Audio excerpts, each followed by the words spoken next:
everyone, I am here today with a quick tip. I'm going to be showing you how to soften up those polygels when they seem to be just too hard. Also, I'm going to show you how to soften up your 3D, 4D gels. And this sculpting gel right here is a little bit hard to be working with. I mean, yeah, you could do it. It would take you a little bit longer, but I'm going to show you how we soften those up to make them easier to manage. All you need is a mug of very hot tap water, the hottest that you can get it from the tap, a plastic bag so that you can put your 3D gels in there. Put your 3D gels in the hot water, drop in your polygel tubes.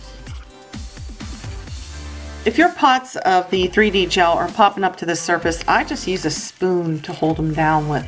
Now just leave that in the water for 15 minutes and they should soften up very nice for you. I'll check them in 15 minutes.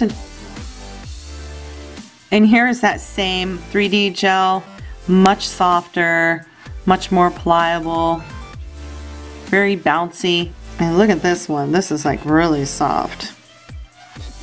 Nice and soft. Ready for me to use for my next design. So be watching for that. Madam Glam Polygel. Look at how soft that is.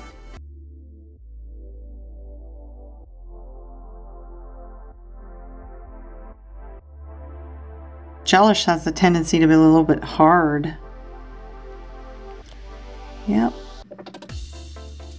Nice and soft. And look at that. Really nice and soft.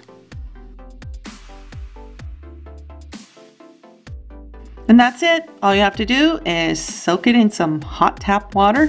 Thank you all so much for watching, and we'll see you in the next one. Bye.